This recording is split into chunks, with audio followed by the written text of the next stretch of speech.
all hell is breaking loose now that Iran has rejected Donald Trump's 48-hour ultimatum.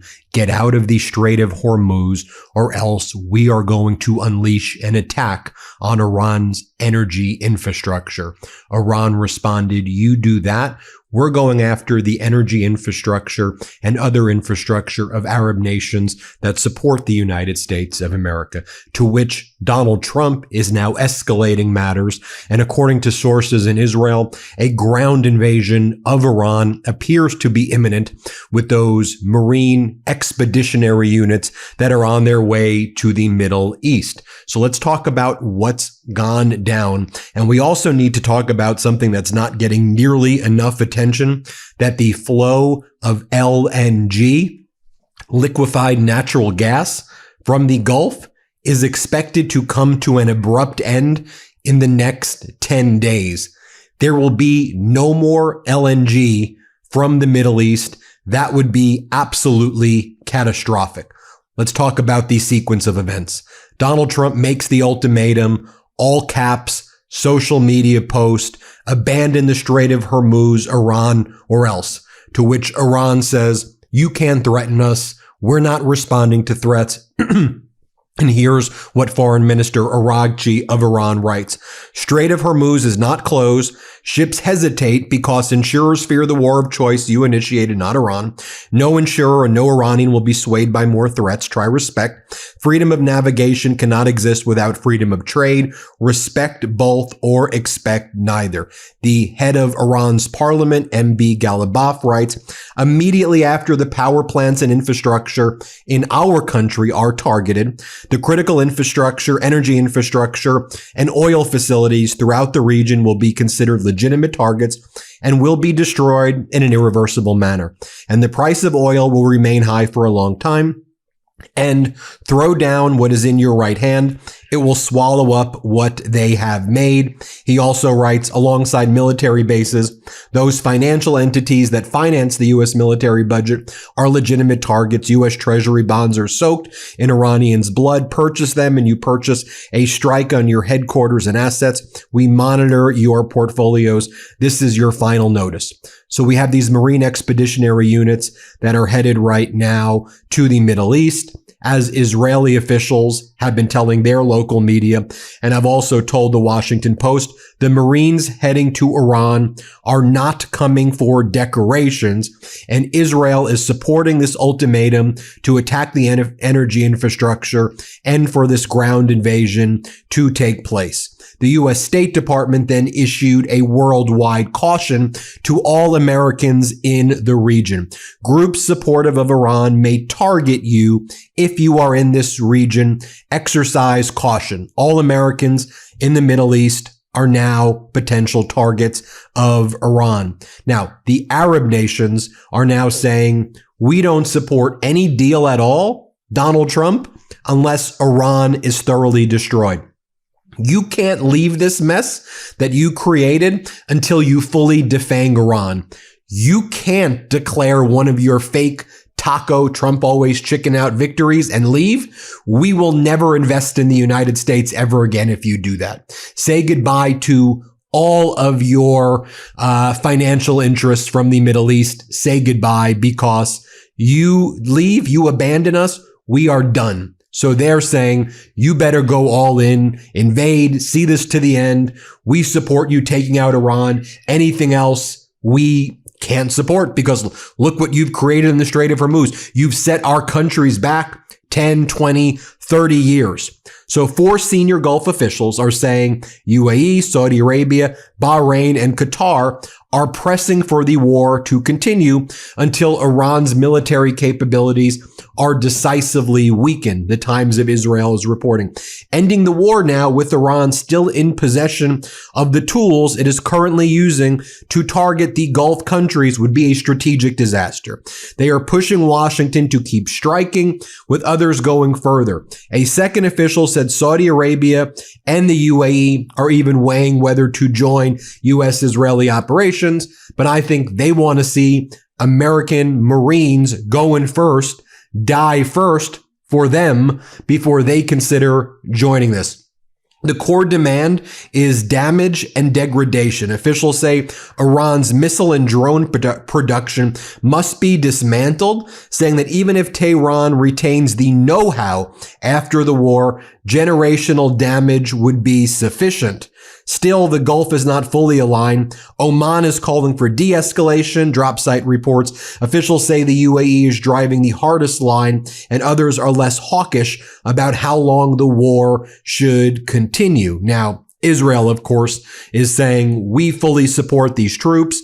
Go in there, invade, take over the Karg Island. We've got your back. Now, Mideast Gulf oil producers are urging, as Bakar El-Halabi explains, are urging the U.S. to address the disruption to oil flows through the Strait of Hormuz straight on, warning that interim measures such as tapping into Iran's so-called oil on water risk, strengthening Tehran's position while leaving regional producers exposed, senior Gulf officials say. And let's be clear, when they say tackle it head on, they're saying regime change, take over Karg Island. They don't use those words. You've created this mess. You fix that. The problem is that means that our brave soldiers, the men and women who are heading there, are risking their lives. And from all of the experts out there who have been reporting on what an invasion and occupation of Karg Island and Iran would look like,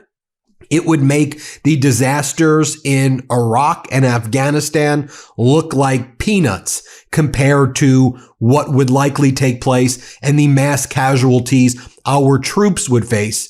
But I think it's important that you understand that this escalation is now coming from the fact that Donald Trump, in my opinion, has always been compromised based on his quid pro quos, emolument clause violations with the Middle East.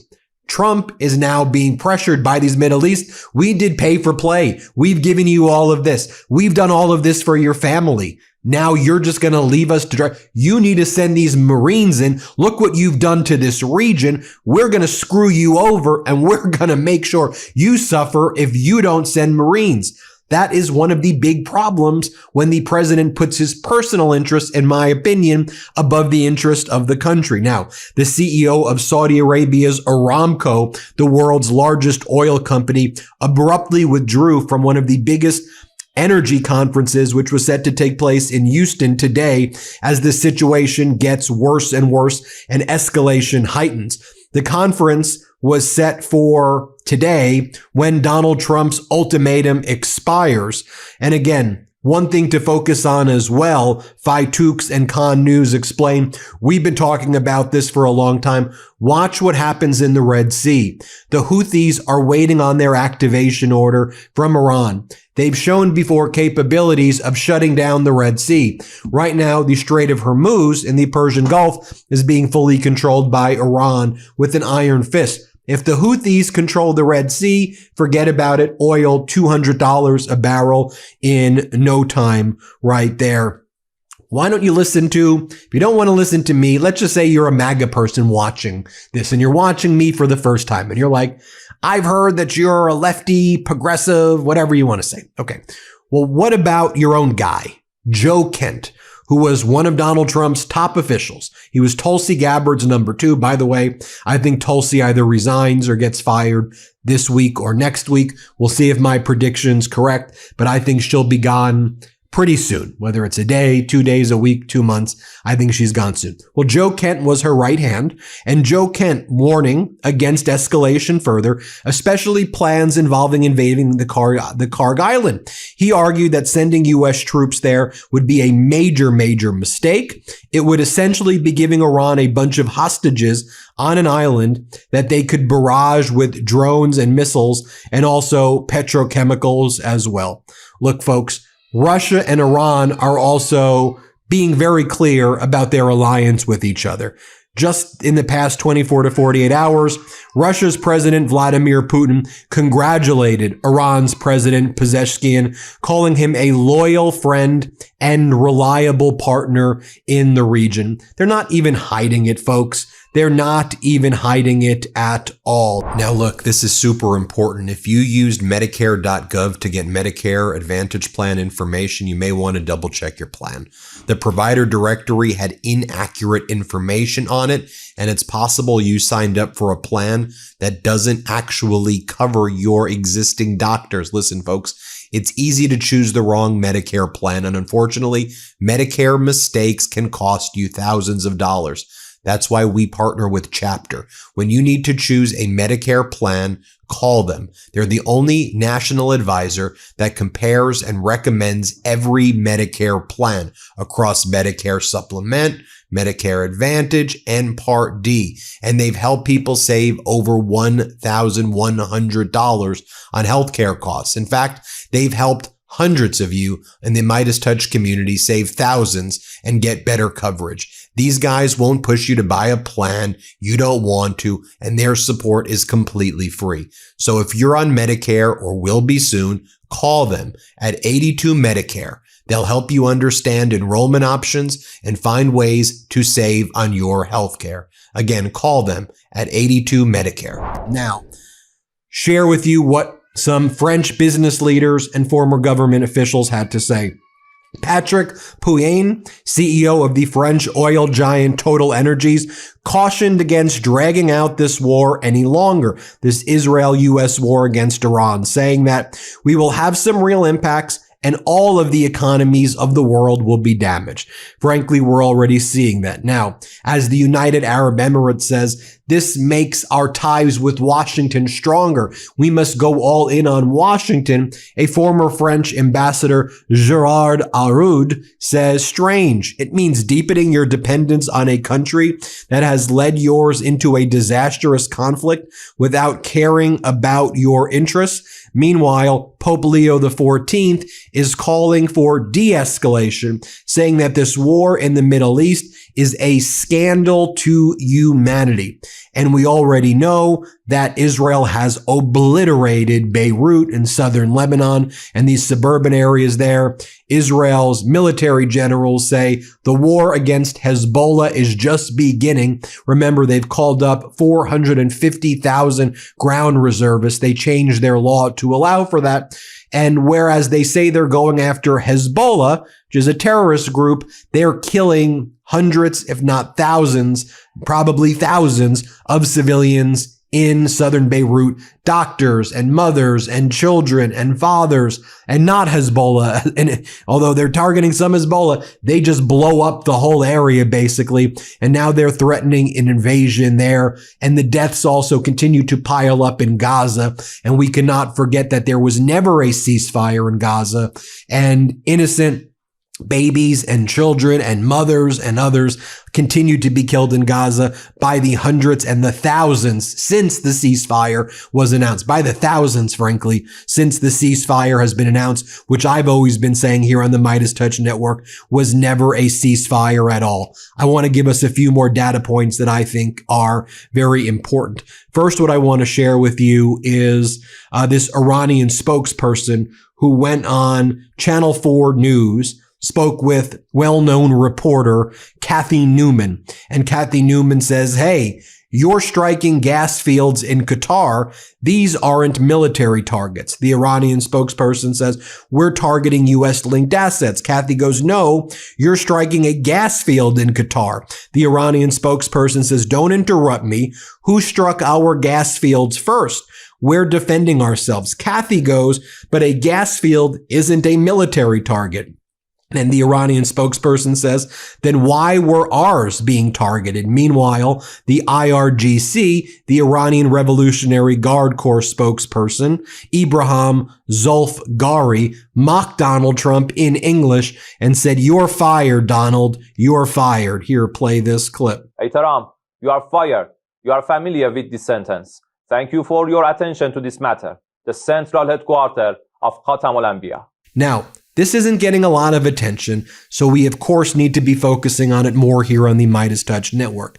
Cuba. Remember, Donald Trump has put an embargo around Cuba, although Russia and others are providing Cuba with some support.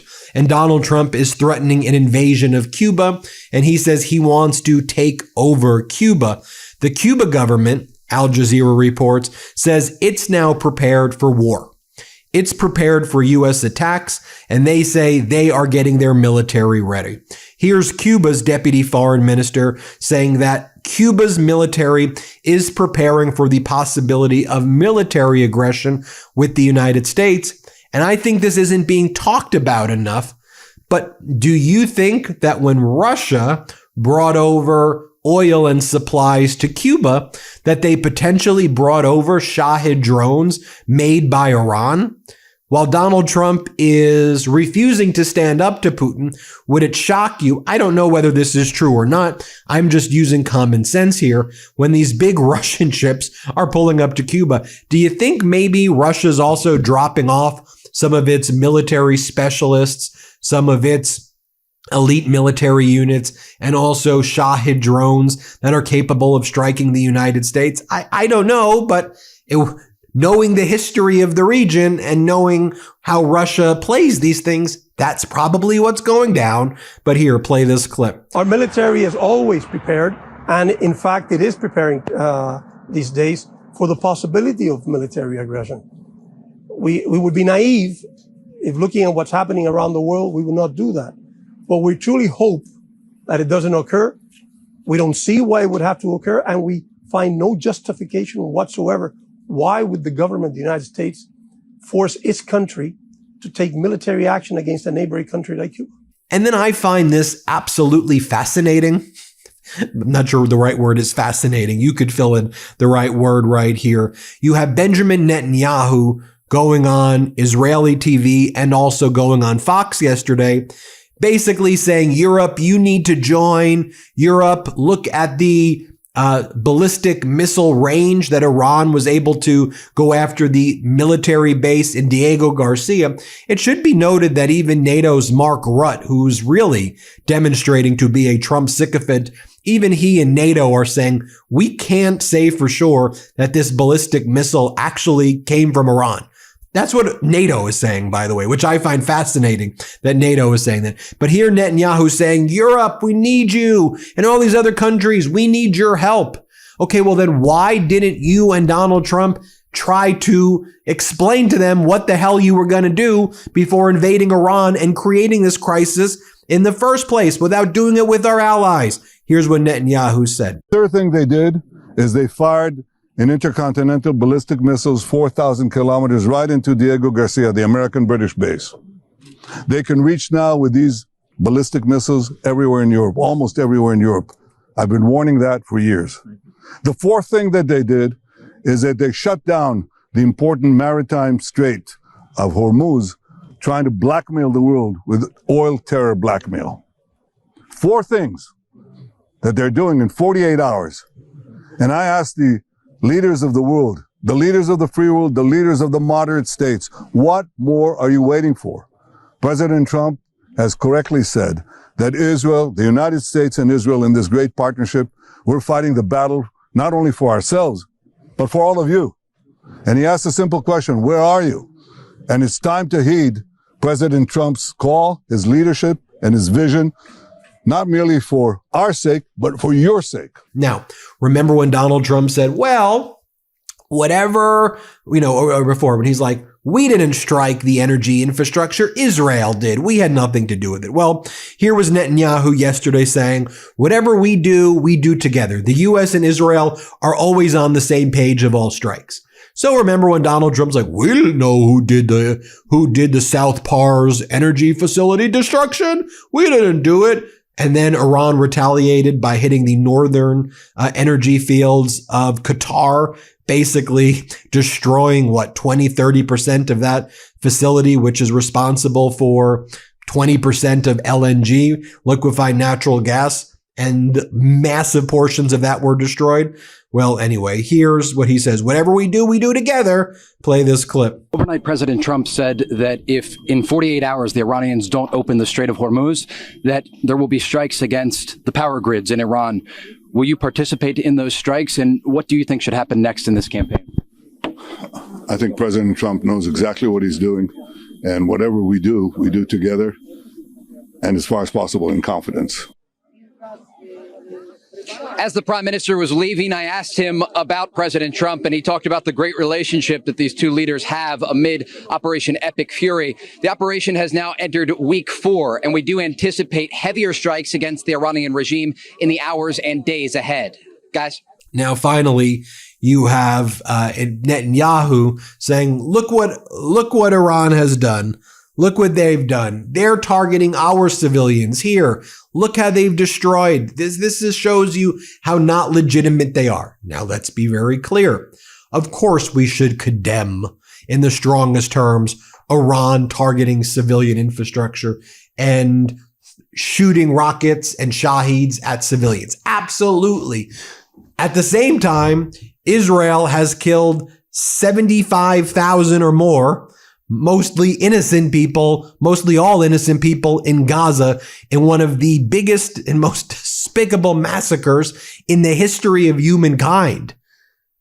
So we also need to condemn that in the strongest terms as well. It is, when I watch this, I go, seriously? What about Gaza? Anyway, here, play this clip of Netanyahu. Let's play it. If you want proof that Iran endangers the entire world, the last 48 hours have given it. In the last 48 hours, Iran targeted a civilian area. They're doing that as a mass murder weapon. Luckily, no one was killed, but that's due to luck, not their intention. Their intention is to murder civilians. Second, they fired on Jerusalem right next to the holy sites of the three monotheistic faiths, the Western Wall, the Church of the Holy Sepulchre, and the Al-Aqsa Mosque. And by dint of a miracle again, none of them were hurt, but they were targeting the holy sites of the three major monotheistic religions. Third, they fired an intercontinental ballistic missile on Diego Garcia. That's 4,000 kilometers. I've been warning all the time. They have now the capacity to reach deep into Europe. They already have fired on a European country, Cyprus. They are putting everyone in their sights. And fourth, they're stopping a maritime international route, energy route, and trying to blackmail the entire world. What more proof do you need that this regime that threatens the entire world has to be stopped? Israel and the United States are working together for the entire world. Well, there you have it, folks. Let me know what you think about all of this. Hit subscribe. Let's get to 7 million subscribers. And thank you all for watching this. We appreciate you for watching this. Want to stay plugged in? Become a subscriber to our Substack at MeidasPlus.com. You'll get daily recaps from Ron Filipkowski, ad-free episodes of our podcast, and more exclusive content only available at MeidasPlus.com.